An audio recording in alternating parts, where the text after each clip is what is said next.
I'm Carol Costello. CNN's coverage of the war in Iraq does continue. First, here's what's happening at this hour. U.S. forces launch a major offensive on Republican Guard troops in what's seen as the early stages of the battle for Baghdad.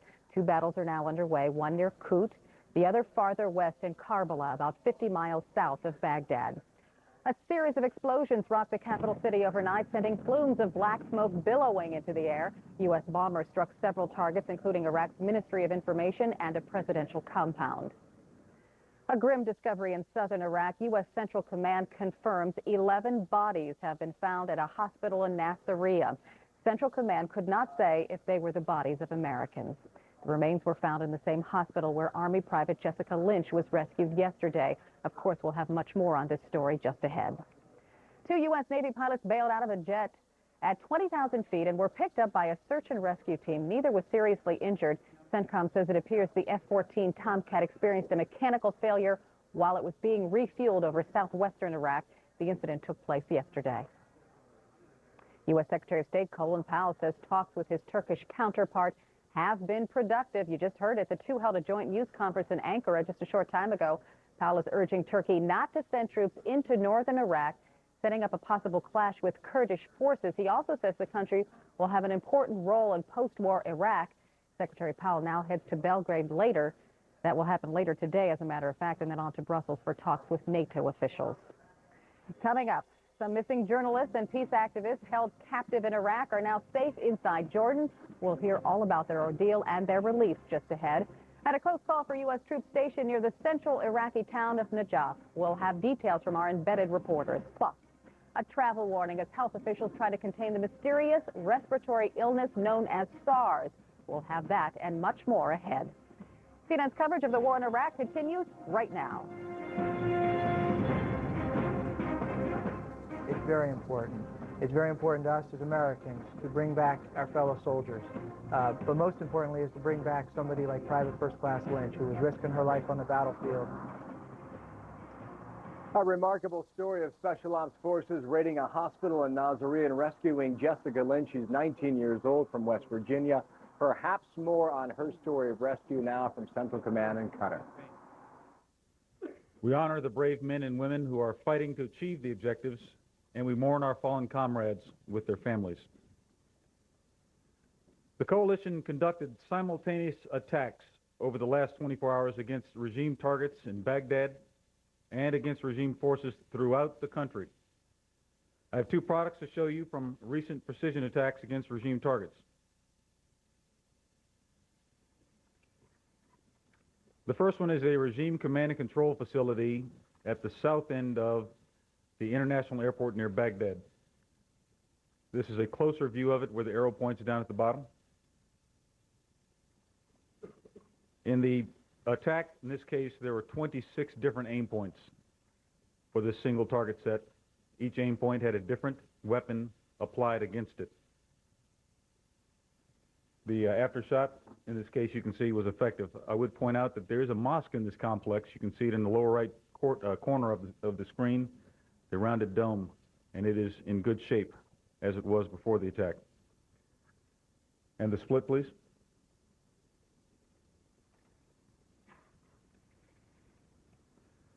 The second is a Ba'ath Party headquarters in Basra. This one was attacked on the 25th of March, but again, it is an example of our precision in attacking. Two different aim points in this case. Aftershot. And the split. You can see the greatest amount of damage was done right here to this building. We remain very concerned by regime actions taken against the Iraqi population in places with cultural or religious significance. The following video sequence is going to show you a heavy equipment transporter. This is a large flatbed truck that is capable of carrying tanks and other very large pieces of equipment, moving into a populated area south of Baghdad. I'll point out a few things on here first. This is the heavy equipment transporter off to the right. There's a tank on its back, and inside of this retaining wall is a mosque. We can go ahead and roll the video.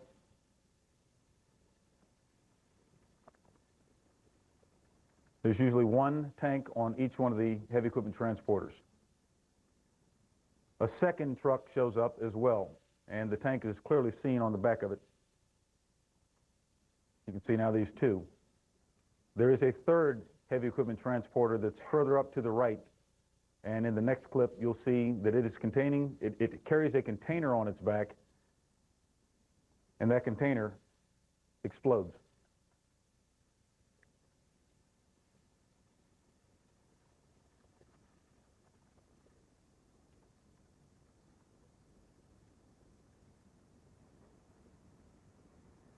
The coalition had no jets, missiles, bombs, or anything else in the area at that time when this explosion occurred.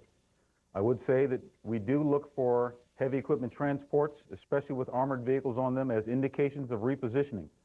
And this, in this case, was an aerial surveillance platform that took the image and happened to record it. Another example of disregard for the conditions of Iraq and the Iraqi people is the burning of oil trenches.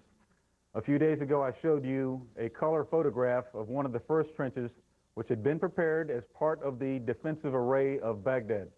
It was set on fire, and we saw that several days ago. The next image will show you what the current condition is. There are over 50 oil trenches on fire around Baghdad currently. 50 oil trenches. Let me just highlight a few points. This is again in downtown Baghdad, the center of the river as it passes through. Saddam City, a primarily Shia area. On the northeast side, the Saddam Canal, where we've already mentioned there are bridges that are rigged for demolition.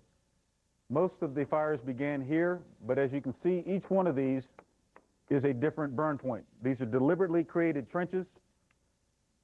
Coalition action had nothing to do with the start of these fires.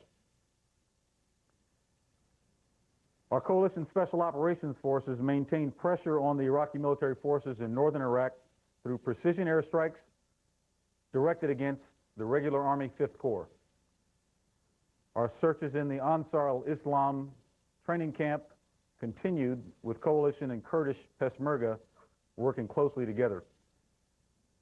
Our efforts to deny freedom of action and freedom of movement in the Western Desert also remained very effective.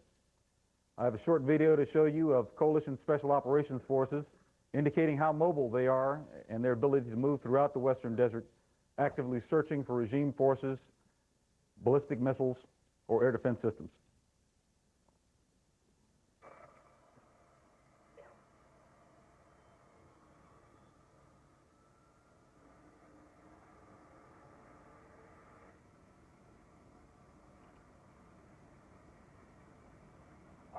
This, as with all other operations, is done completely blacked out.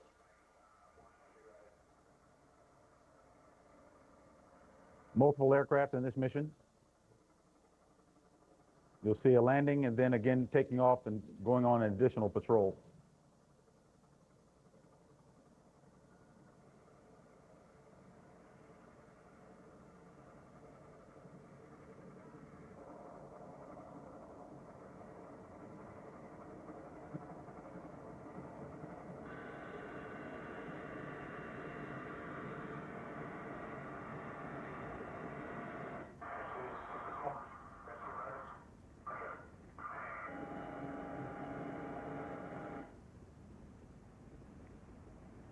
These types of operations are occurring every night throughout the Western Desert. And as we encounter regime forces, missile systems, other points of interest, compounds that need to be raided, we're able to do everything we need to do to get the job done. Our Coalition Special Operations Forces also seized the Haditha Dam, a very important dam that could potentially flood the Euphrates River leading down toward Baghdad, and particularly in the area of Karbala. That has been seized as of 2 days ago, and we prevented its destruction. There have been significant regime losses in the vicinity of the dam. We also remain very effective in targeting regime concentrations with the aid of local populations. That improves with every day that goes by. Our land component initiated a 2-corps attack to destroy Republican Guard forces defending the outskirts of Baghdad. The 1st Marine Expeditionary Force attacked the Baghdad division near the town of Al-Quds, over here, and has crossed the Tigris River.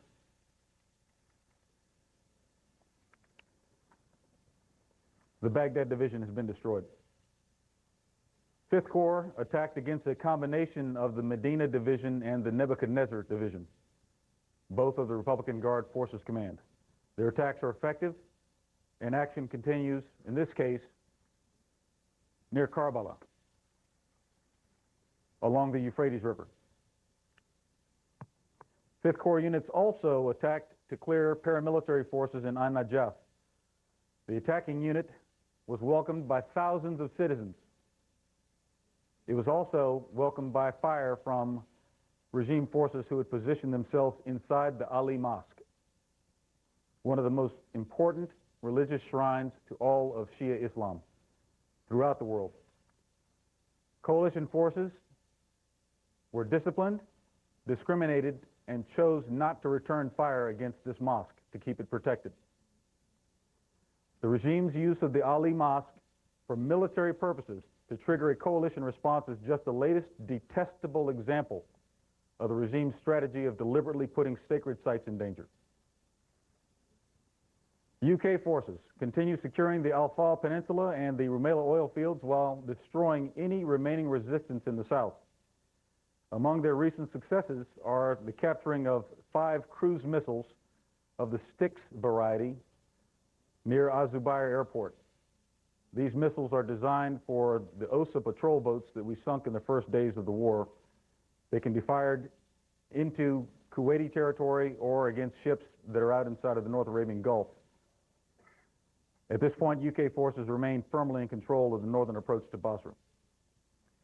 In one particular encounter, UK forces captured a motorcycle courier, and this is a classic example of developing the situation on the battlefield and creating military advantage. The motorcycle and crew had maps in their possession that showed artillery positions.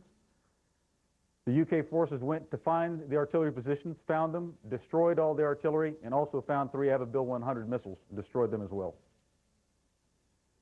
The maritime component handed over the port operations of Qasr to the land component today, and a UK military port management unit will take over the running of the port from the military side. Each day, we see the effectiveness and the importance of pushing information to the Iraqi people. And this is done even at the tactical level. I've talked about some of the things we do at the operational level in our radio broadcasts, our TV broadcasts, and our leaflet drops throughout the country.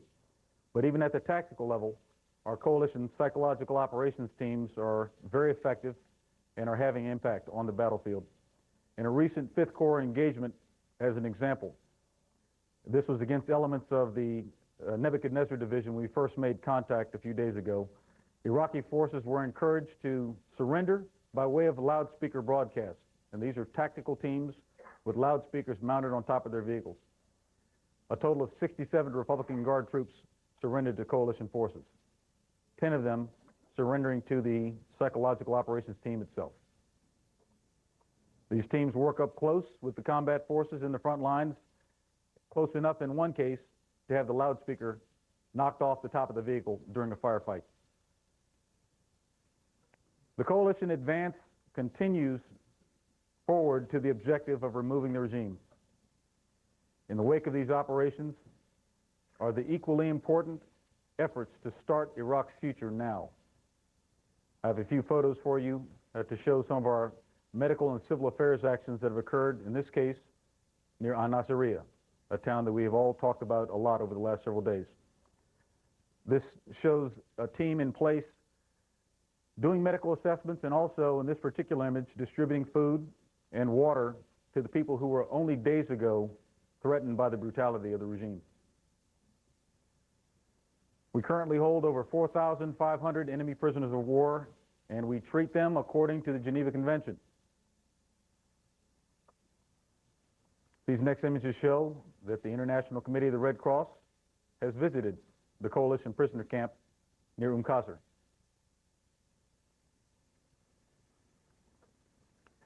We're also building an additional camp, and the last images show the ongoing construction of the new internment facility.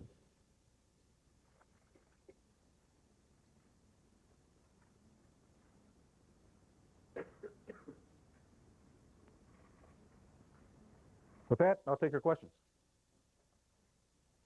Tom.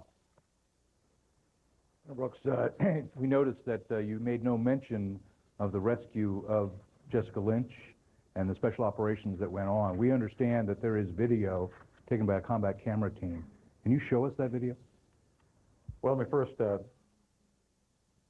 resume where we left off very early this morning, and that is that Coalition Special Operations Forces did stage an operation last night into the town of Al-Nasiriyah.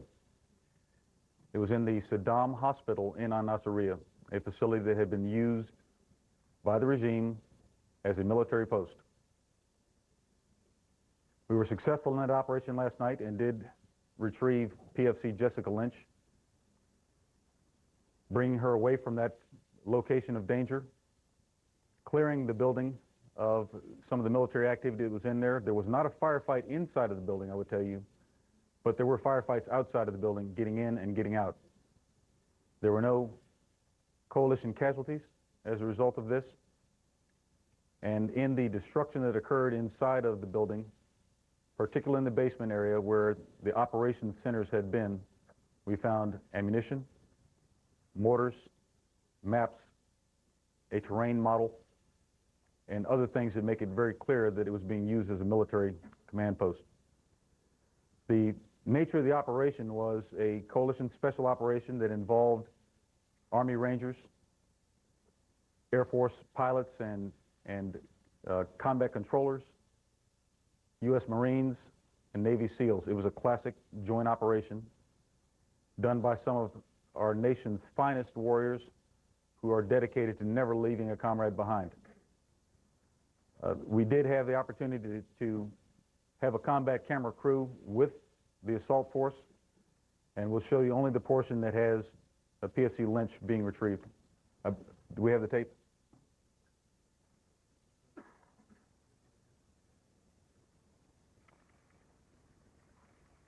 This is a Coalition Black Hawk helicopter on the ground and PFC Lynch on a stretcher being carried to safety.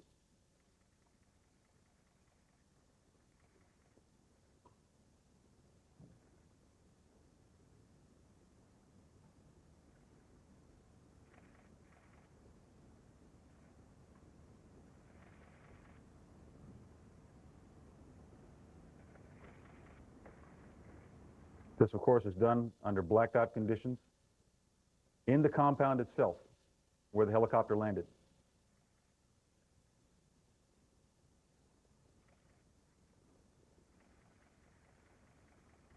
PFC Jessica Lynch.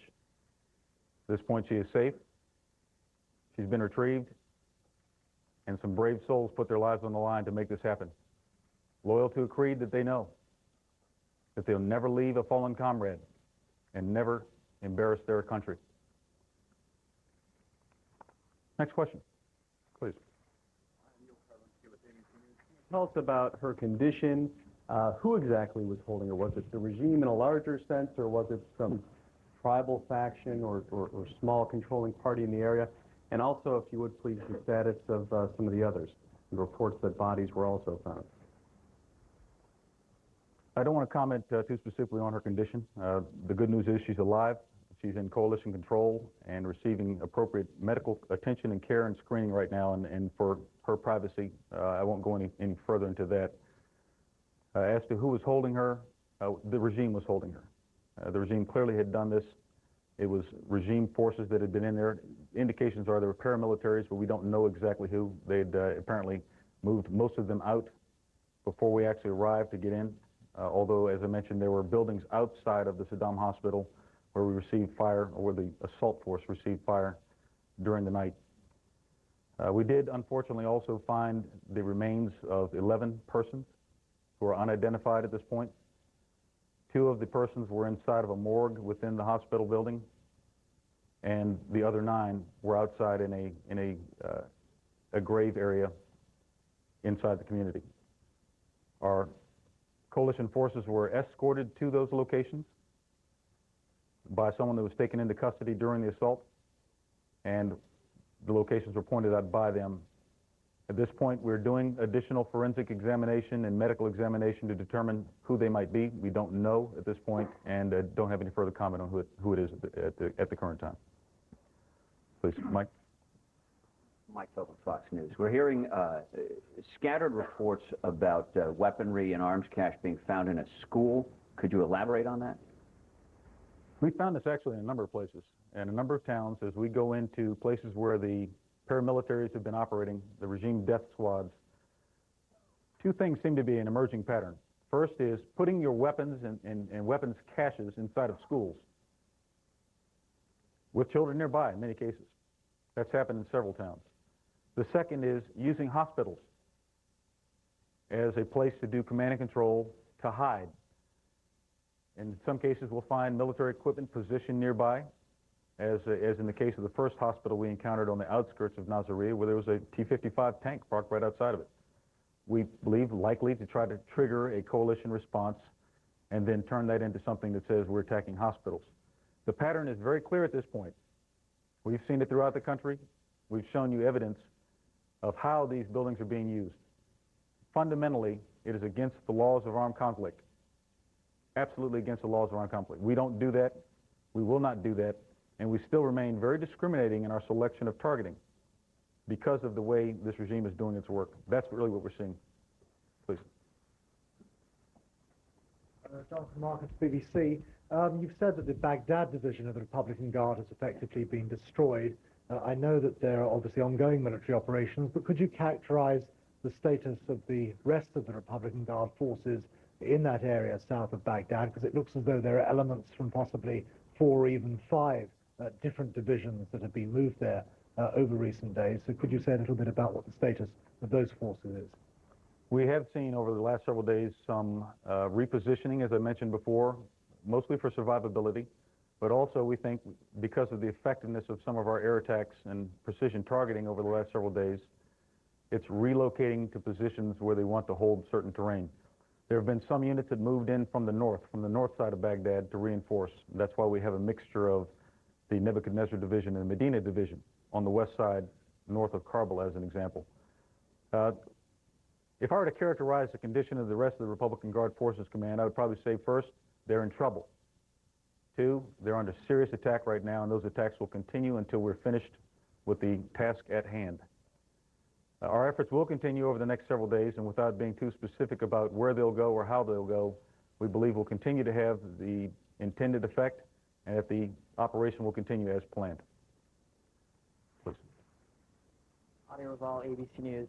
In the hospital, was there any evidence of torture devices, sir? And secondly, regarding the 2 Baghdad mosque explosions, the first one occurred a week ago today, the second one last Friday. Any assessment you can provide on whether or not coalition forces were responsible for those 2 attacks? Thank you, sir. We don't have any information, to my knowledge, that there were indications of torture devices inside. I've not seen any reports that would account for that. It may be too early for me to say conclusively that there were or were not. We continue to roll up information from the actual actions at the objective from the assault force. And when we know more, we'll certainly tell you that if we see such a thing. Let me talk about one of the market attacks. As we mentioned over the last several days, we are very deliberate first about our targeting, about our weapon selection to achieve a desired effect in any target area. That is particularly the case in Baghdad, where the strikes have been precision strikes throughout. Precision-guided munitions that can find their own way to the target. That's the way we've done our work, and we'll continue to do our work. We have examined our flights, our weapon systems that were used in the period of time associated with the explosion in the market. We've also examined imagery that we can get available to us, the best we can do to try to determine the size of some of the craters, the direction where some of the blast went as indicated by surrounding buildings and what have you, and there's absolutely nothing that joins that to coalition action. It was the one we've talked about first, and that was the first of the reports, which was the Wednesday one a week or so ago.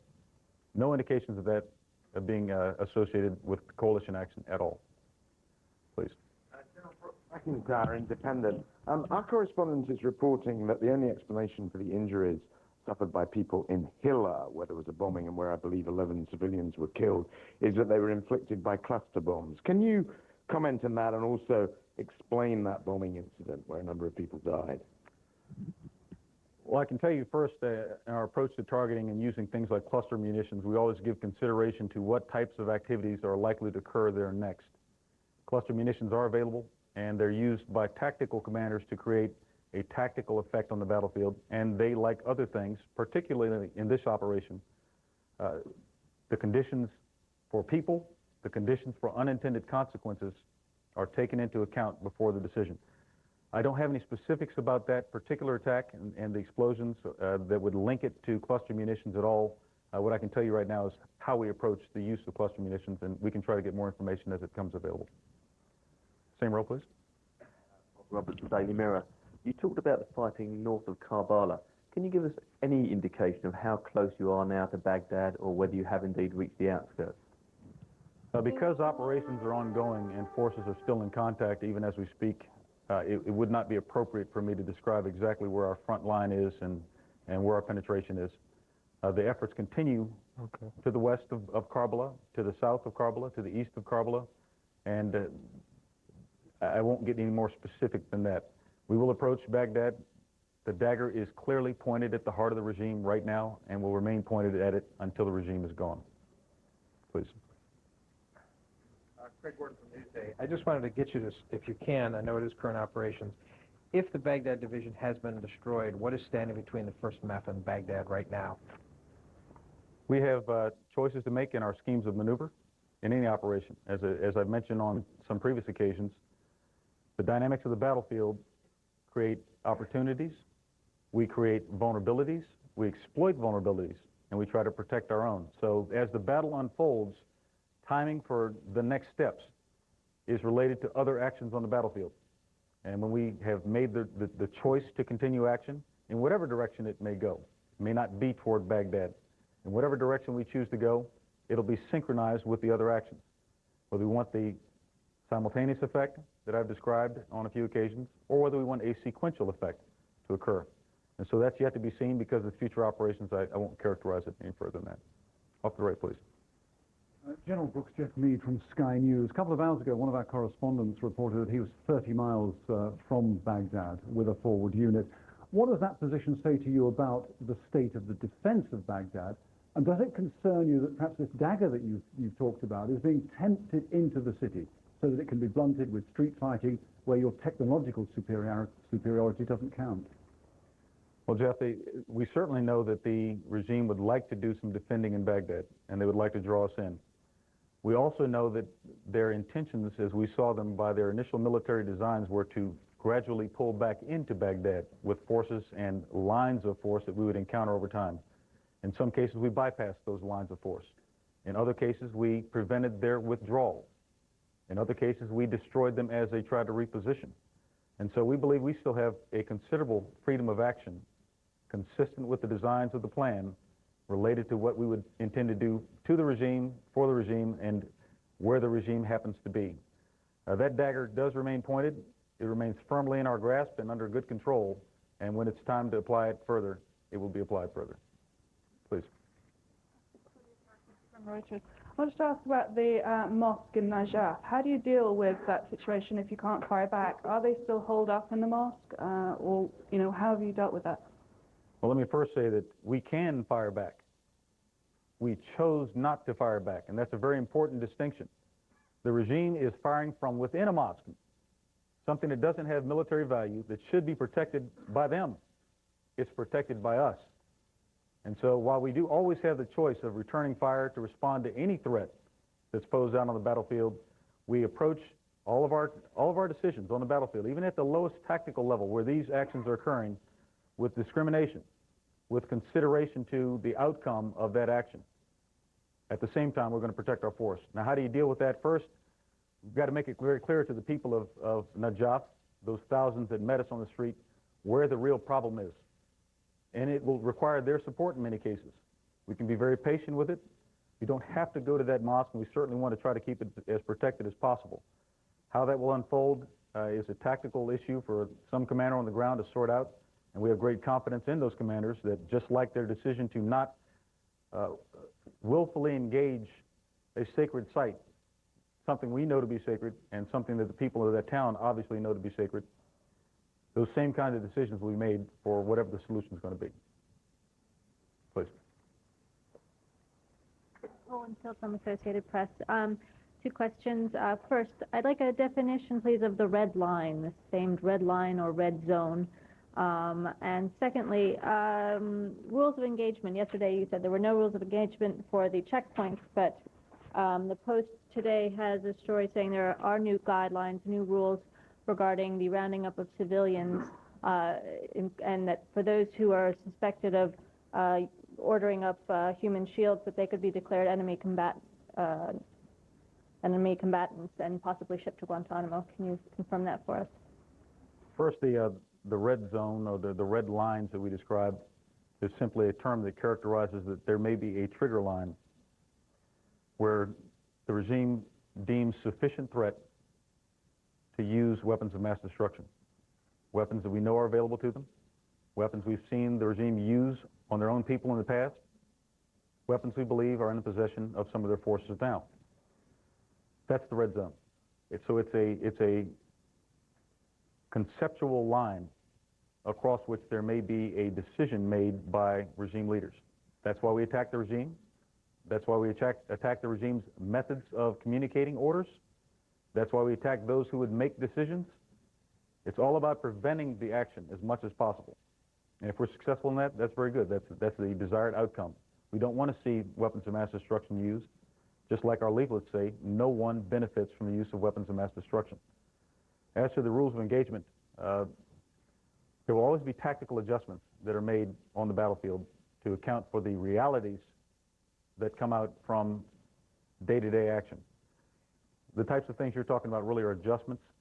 The rules remain as they have been. There may be some specific local rules that unit commanders give to their organizations, and those things don't rise to the level of visibility at the CENTCOM level. That's decision-making that's done by lower-level commanders. They have the authority to make adjustments as necessary, and they have the experience and judgment to make those changes as necessary. That's what we're really seeing. We're going to break away from the CENTCOM briefing for just a bit. I'm Carol Costello. Walter Rogers, traveling with the 7th Cavalry, has breaking news to tell you about. Walter, tell us. Hello, Carol. All day long, we've been traveling with the 7th Cavalry in the general direction of Baghdad. All day long, we've seen this mighty army rolling in the direction of Baghdad.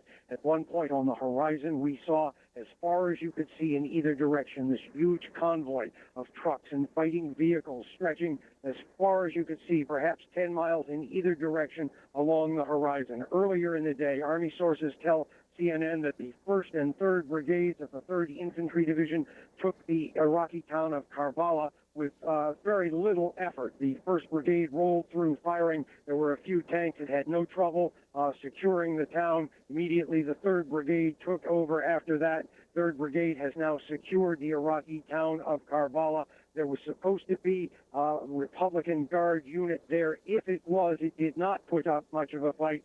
Throughout the day, we've seen over 100 Iraqi prisoners of war taken, more than a few Iraqis dead lying beside the road. A few minutes ago, the 7th Cavalry Apache troop with which I'm traveling across a big field, probably within a radius of 25 miles of Baghdad, came across these an Iraqi anti-aircraft unit, 3 or 4 guns, 20-millimeter old Soviet vintage.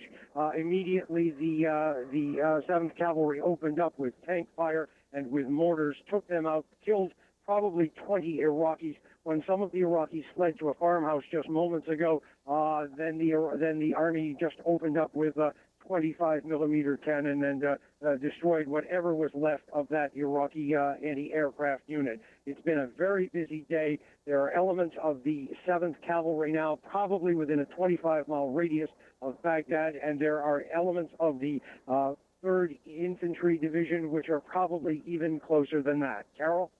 Walter, just to clarify for our audience, everything you're telling us is okay with the military, right? I believe so. I've been discussing it with my officer on scene the whole day. And you were speaking of fighting there.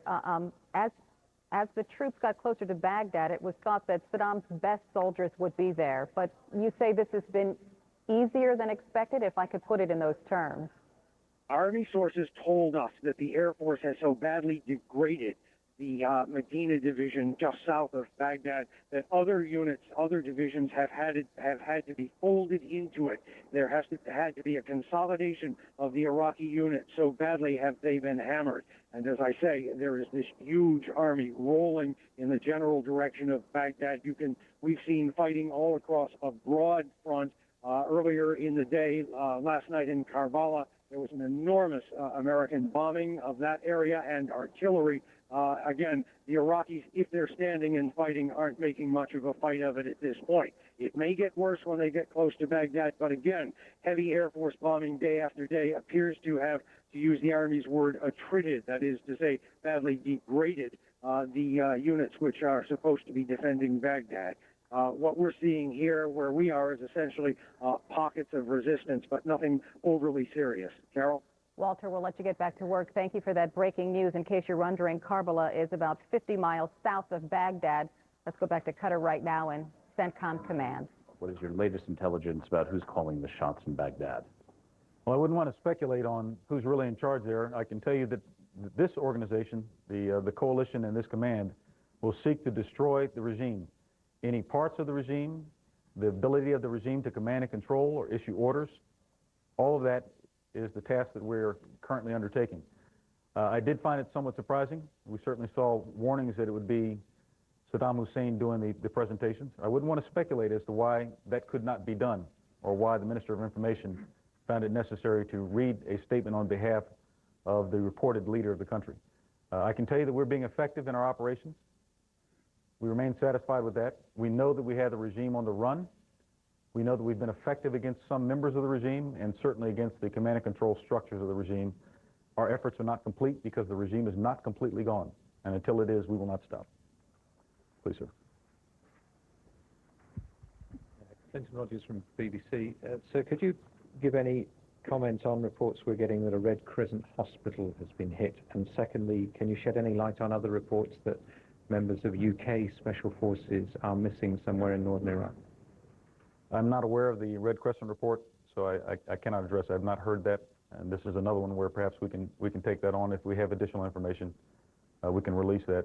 I also have not heard reports of UK Special Operations Forces missing in the north. What I will say is whenever we have someone missing, just like you saw on the tape earlier, we seek to find them.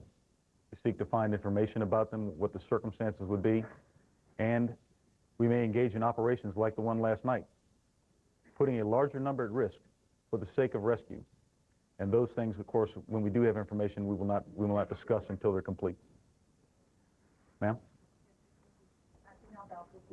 Canada. Can you tell us where you are as far as your goals for distribution of humanitarian aid, or are there still significant challenges given that the only secure area is Qasr at the moment? No, I think we're making tremendous progress. This is a great news story. It's not even a good news story. We have thousands and thousands of metric tons that are inbound from a variety of countries, ships full of wheat from countries that realize that there's an opportunity now to help. We have action ongoing on the ground, where the Kuwaiti government particularly has been effective in pushing water and water pipelines forward as a gift to the Iraqi people. Actions like that ongoing, more and more, every day. There are more and more organizations. We're going to provide some background briefings to give a lot more detail on what humanitarian actions are occurring, not only from the military side, but also from civilian organizations and non-governmental organizations that recognize that the opportunity is now and things are going very well. And so they're moving at a rapid pace to join in the providing relief to those who've needed it for so long. It's going well. Each area we go to, even like Nasiriyah, as I showed in the early part of the presentation, each area we go to, we bring some degree of aid and comfort, whether it's medical care, whether it's food, water, or even causing the infrastructure to be re-engaged, things that were put into disuse or turned off or even attempted to be destroyed, like the oil fields, like the port of Qasr. All that's ongoing action, and it will continue as time goes on. The further into the country we go, the more effective that's going to be. Okay. Please, sir. Hi, Paul Hunter from Canadian Broadcasting Corporation. Just more about the red line and the red zone. Can you tell, like, are the troops approaching it? Are they at it? Have there been incursions past it? And what is the thinking now on why no chemical weapons have been used? Is it still that until that line is crossed, that Saddam would be holding back, and thus, when troops do cross, would they go on a heightened alert? Like, what is, as the troops get closer to? Well, Paul, it's a conceptual line. So there's no physical line out there necessarily that absolutely is a trigger point. This is what we conceive could be a trigger point. And that's based on the radius of weapon systems that might be used, where we think the threat to the regime might be viewed as the greatest, those types of things. We have forces that have already crossed some of those red lines. Why is it not used? Well, we can't really speculate. We can certainly say that we've been effective against some of the delivery systems. We've been effective against those who would make the decision. We provided information to those who might pull the trigger or launch the rocket. And we have to believe that that's having at least some effect on why they've not been used. The rest of the story is known only to the regime, and we will not ever know that. If we're successful, they'll never be used. And this red line will have been something that we just conceived and was not real. And that's fine. That's fine if that occurs. If it is used, we'll be prepared for it to be used. And so what it does for us is cause us to heighten our awareness that there's a potential for use. It causes us to maintain protective postures in our forces as they approach this area, but it doesn't make us stop. Our operations will continue, and they'll continue to be effective as we approach Baghdad, the capital, and the regime. Please. Good afternoon, General. Rob Morrison from NBC. At the time the announcement was made early this morning regarding the rescue of PFC Lynch, were CENTCOM officials aware of the 11 bodies that were found in that hospital? And if so, why wasn't the full story released at that time? Thank you. Okay. At the time when the announcement occurred, you may recall there was a bit of a delay before we actually came out and made the announcement. We still had forces on the objective. The initial force that went in and you saw extract PFC Lynch part of the area, and then we left another force there to finish doing the work of first clearing out the weapons and ammunition I described, being escorted to the different parts of the facility to ensure it was clear of hostile action, and also to go out and find the additional remains. We released the information when we were certain we had the right news on PFC Lynch, that she was safe, and that contact had been made with her family in an appropriate way. We also wanted to preserve the safety of the force that was on the objective. We had some initial indications that there were some bodies at that time, but the information was still sketchy. It was after the release that the force left the objective area. And so we've been forthcoming now that we have more information, and again, we don't even have the ability yet to identify the remains of these 11 persons. And as that time approaches and we have more information, we'll provide that information to you. Yes, sir. General Pete Smolowitz from Knight Ridder. Can you talk a little bit about the level of resistance from the Republican Guard, how long it took to destroy the Baghdad division? And also, without getting into specific numbers, can you talk about whether the remaining Republican Guard members are retreating into Baghdad or more towards the cities and towns to the south? Our actions occur over a period of time, and they are adjusted in scale and scope to achieve a desired effect. While some believe there was a pause, the Republican Guard recognized that there was no pause. Our operations continued throughout. We began targeting formations as soon as we could identify them. We began changing some of the mix of targeting, for example, from some of the strategic attack against the regime as a primary focus to a sharing between strategic attack and forces in defensive positions. As we got closer to those formations, as we gauged the timing of when we would want to begin this ongoing attack, we intensified it even further. So it happens over time as opposed to a start and stop, which I really can't characterize for you. Other forces that are in the area, again, we see some moving around. We have not seen a considerable amount of effort to withdraw into Baghdad, and certainly that would be a very hazardous undertaking given the effectiveness that we're having at the current time. We are seeing some movement from the north, and we have that well observed, and we're able to address that as well. I don't want to appear overconfident. There's a lot of fighting that still has to occur out there. There is fighting that is ongoing. We had the situation under control.